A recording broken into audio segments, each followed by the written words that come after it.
तब जाकर के हमारे गुरुजी ने हमको पढ़ाया।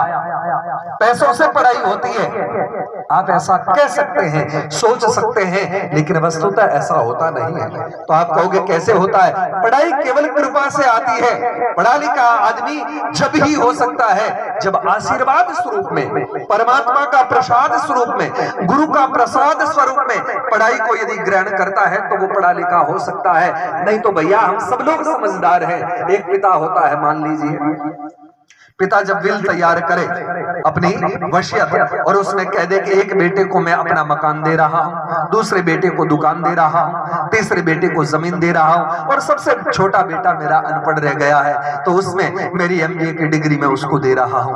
क्या वो एमबीए की डिग्री लेकर के कहीं नौकरी कर सकता है? नहीं कर सकता ना।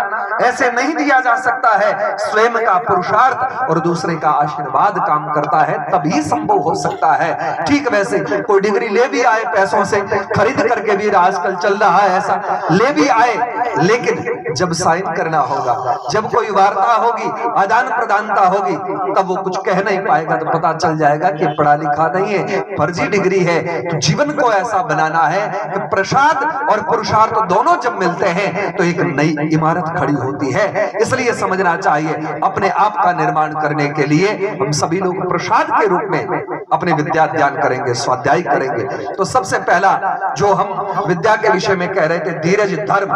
धर्म जो है वो हमारे जीवन के लिए इंपोर्टेंट होना चाहिए, मुख्य होना चाहिए।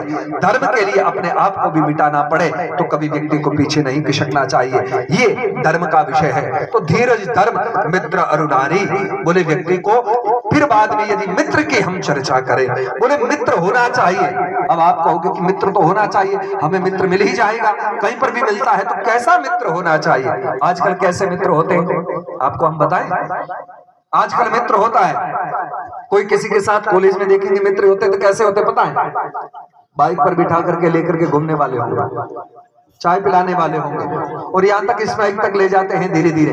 बताओ वो मित्र आपके जीवन का निर्माण कर सकता है क्या? आपका उज्जवल भविष्य आप उसमें देख सकते हैं?